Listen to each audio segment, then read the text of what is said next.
तूने क्या कर डाला, मर गई मैं, मिट गई मैं, हो जी, हाँ जी, हो गई मैं तेरी दीवानी दीवानी। नमस्कार, मैं हूं कैलाश खेर और आप मुझे सुन रहे हैं, देख रहे हैं फिल्मी चर्चा पर। चर्चा करते रहिए, चर्चा करने से ही विचार आगे बढ़ता है। नमस्कार, मैं हूँ राहुल और आप देख रहे हैं द फिल्मी चर्चा।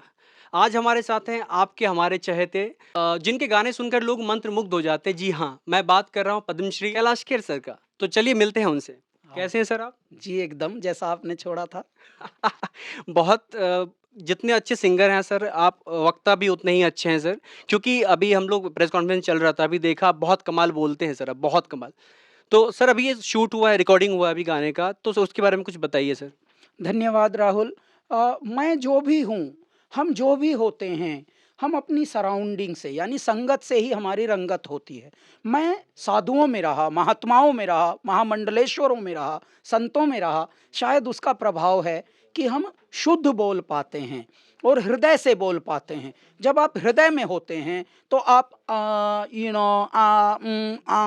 ये नहीं, आप टटोलते नहीं। आपको शब्दों को यदि टटोलना पड़े तो इसका मतलब आप मस्तिष्क में हैं, और बालक मस्तिष्क में कभी होता नहीं, बालक हृदय में होता है। और हम सब परमात्मा के बालक हैं। यदि हम अपने अविरल प्रवाह में रहेंगे तो राहुल उसकी निगाह में रहेंगे। मेरे दाता की जब निगाह में रहते हैं तो वो अपनी पनाह में रखता है, और जो उसकी पनाह में रहते हैं तो वो तो ओ हो मेरे दाता, बस आप देख लो, उनके तो पो 12 रहती हैं 24 घंटे। वो हमेशा, अब हमने देखो सुबह से ज़्यादा कुछ खाया नहीं है, 3 रिकॉर्डिंग कर डाली हैं, भूख बड़ी लग रही थी, लेकिन अब क्योंकि आप इतने हृदय से बात कर रहे हैं, कुछ साक्षात्कार कर रहे हैं, फिर भी हम कैसे हंस हंस के बोल रहे हैं। ये कहाँ से आ रही है ऊर्जा? मेरे दाता दे रहे हैं, वरना साहब कई बार औंधा कर देते हैं भूख से।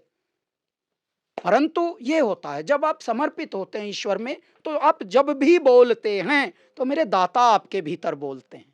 तो इस प्रकार से हम लोगों का ये होता है। अब हमारी नई एल्बम आ रही है राहुल, जिसका नाम है ओ दिल जानी, यानी कैलासा। पहले आई थी तेरी दीवानी, जो कैलासा पहली एल्बम थी। उसके बाद आई थी कैलासा झूमोरे, जिसमें सैया अगड़बम ये गाने थे। उसके बाद हमारी चांदन में तीसरी एल्बम आई। चौथी आई कैलासा रंगीले। पांचवी आई कैलासा इश्क अनोखा। अब आई है कैलासा ओ दिल जानी। 21 दिसंबर को लॉन्च है। रोमांटिक टाइप का है, लेकिन हमारे रोमांटिक तो आप जानते हैं, ऐसा जैसे संत भी गाएं। क्यों? उनका रोमांट भी है अपने मिशन, अपने जीवन, अपने मनन, अपने आत्म मंथन से, आत्मचिंतन से। यही रोमांट है, जिसमें ईश्वर दिख जाएं, वही इस पृथ्वी का श्रृंगार है। जितने एक्साइटेड लोग पहले रहते थे सर आपके गाने के लिए, अभी भी उतने एक्साइटेड हैं। आज जो रिकॉर्डिंग हुई है सर, जिस फ़िल्म का द ताज स्टोरी, बहुत ही, क्योंकि पोस्टर हमने देखा, बहुत ही कंट्रोवर्शियल पोस्टर है। एक्टर्स के लाइफ में कंट्रोवर्सी मैटर करती है, क्या सिंगर के लाइफ में भी मैटर करती है सर? नहीं, अब देखिए, विरोधाभासी तो जीवन होता ही है सामान्यतया। क्योंकि आप एक विचार फेंकें इस पृथ्वी पर, अपने घर में भी ज़रूरी नहीं कि आपके परिवार के सदस्य भी उससे सहमत हों, लेकिन विचारों का अलग अलग होना, भिन्न भिन्न होना, इट्स ओके। विचारों में तो दुनिया बसी है। बस ये है कि सबके अपने अपने उद्गार हैं, अपने अपने विचार हैं, लेकिन जिनके अच्छे संस्कार हैं वो रह जाते हैं इतिहास बनाने के लिए। उनके नाम की चर्चा होती है, उनके काम की चर्चा होती है, और हमारी बहुत बहुत शुभकामनाएं हैं। जो भी नया कुछ कर रहा है, नया नवाचार कर रहा है, वो भी अच्छा करें, विचार उनका इस पृथ्वी पर स्वीकार हो, यही उनके लिए प्रार्थनाएं हैं, आशीर्वाद है। सर आखिरी सवाल, जैसा कि अभी कुछ देर पहले आप बता रहे थे कि एक ऐसा रियलिटी शो लेके आ रहे हैं जिस पे आज तक किसी की नज़र नहीं पड़ी। आप इतने टाइम से इंडस्ट्री से जुड़े हुए हैं सर, आपने भी देखा काफ़ी बड़े बड़े शोज़ आए हैं। तो क्यों, क्या लगता है आपको कि ये कदम क्यों नहीं कोई उठाया जो आपको अभी आज उठाना पड़ा है इतने टाइम के बाद? आप राहुल हंसेंगे, भारत में आपका कैलाश खेर जब से आया है संगीत क्षेत्र, फिल्म क्षेत्र में, तब से जो भी हम करते हैं वो करते हैं जो पहले कभी हुआ नहीं, और जो हम करते हैं वो कोई करता नहीं। आप ध्यान से देखिए, कभी गायक ने कोई गायक लॉन्च कभी किया नहीं।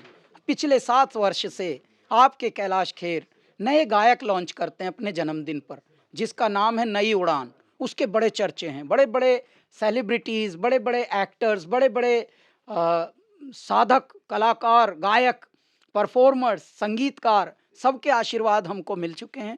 यहाँ तक कि श्री अमिताभ बच्चन जी, सचिन तेंदुलकर जी, ए.आर. रहमान जी, पंडित पद्म विभूषित पंडित हरिप्रसाद चौरसिया जी, पंडित स्वर्गीय शिव कुमार शर्मा जी, इन सब के हमको आशीर्वाद मिले वीडियो में कि आप जो कर रहे हो बहुत नेक कार्य कर रहे हो।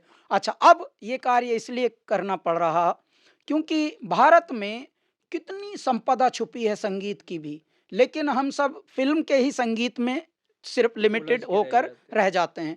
फ़िल्म संगीत जो है वो 2% है पूरे भारत का। आप यदि भारत के शहरों से 100 किलोमीटर अंदर चले जाते हैं तो लोकल गाने ही बजते हैं। तो इसका मतलब कितना हमारे यहाँ कहते हैं ना, कोस-कोस पर बदले वाणी, कोस-कोस पर बदले पानी। तो भारत में ये जो हमारी विधाएँ हैं जिसको हम लोक संगीत या लोक विधाएँ कहते हैं, फ़ोक म्यूज़िक, ये धीरे-धीरे विलुप्त हो रही। क्यों? क्योंकि अगली पीढ़ी जो बन रही है या तो विदेशियों को फ़ॉलो कर रही या फ़िल्मी ज़्यादा से ज़्यादा। अच्छा, फ़िल्मी क्या है? फ़िल्मी भी तो खिचड़ी है ना। बस सब डालते रहो धीरे-धीरे तो बन गया भेलपूरी। ये वो हमारे फ़ोक म्यूज़िक से ही धीरे-धीरे आकर ये यहाँ पर भेलपूरी बन गई। तो इस तरह की दुनिया को, पवित्रता को फिर से पुनः उसका संकलन करने के लिए हमको ऐसा हृदय में था ही, ये हमारा स्वप्न था कि भारत की कलाओं का, भारत की विधाओं का, भारत के संगीत का जो मूल संगीत है, उन पर एक एक विचार किया जाए, एक बड़ा शो बनाया जाए और ये मेहनत करते-करते अब सपना साकार हो रहा है। इसका नाम है भारत का अमृत कलश। ये कैलासा एंटरटेनमेंट प्राइवेट लिमिटेड इसको प्रोड्यूस कर रहा है। फ़िल्म सिटी में सेट लगा हुआ है, बड़ा भव्य सेट लगा है और फ़ोक ही फ़ोक म्यूज़िक चल रहा है। यानी पहली बार एनओसी नहीं लेने पड़ेंगे चैनलों को और ओटीटी को। पहली बार एक ऐसा श्रृंखला आ रही है 52 एपिसोड्स की, जहां ओरिजिनल संगीत अलग-अलग राज्यों से, अलग-अलग प्रांतों से। तो भारत दर्शन करेगा संगीत के माध्यम से।